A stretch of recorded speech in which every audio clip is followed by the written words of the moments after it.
The National Republic of GRF was formed after a long civil war, defeating both communist and liberal factions and establishing a nationalist government. But the country remained unstable, and its main rival, Armenia, saw the new state as weak.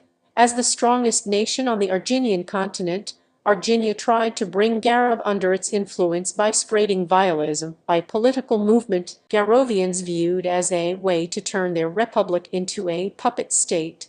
In 1987, several Garovian investors, former war officers and industrial leaders secretly founded the Garovian Radical Forces, known as the GRF. What started as a patriotic militia quickly grew into something far larger. It was backed by private wealth, especially from Solvus, a small company that became a major international corporation. Through these funds, the GRF built training camps, bought weapons, recruited veterans, and expanded across the continent. Over time, the GRF formed ties with powerful countries, private military contractors, and multinational corporations. Some governments used it for covert missions. Some companies worked with it for security, mining, transport, and infrastructure. The GRF stopped being just an armed group. It became a military and economic network operating across borders.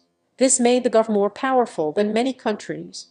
Unlike a normal state, it had no elections, no parliament, and no public accountability. It could move troops, money, and equipment without delays.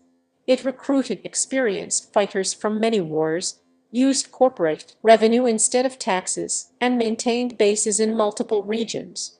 Its leadership could act within hours, while governments often needed weeks to respond.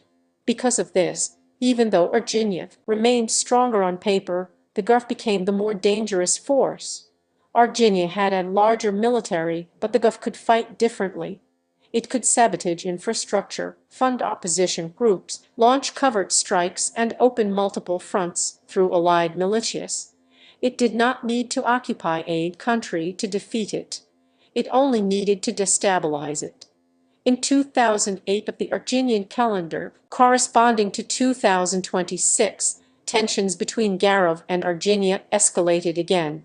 The Garovian government believed Armenia was preparing to expand its influence and possibly overthrow the regime through proxies, fearing that its own nuclear stockpile could be captured during a future crisis. The government made a secret decision. Part of GRF's nuclear arsenal was transferred to the GRF. The transfer was carried out through Solvus convoys under strict secrecy. Nuclear warheads were moved from military bunkers to hidden GRF facilities.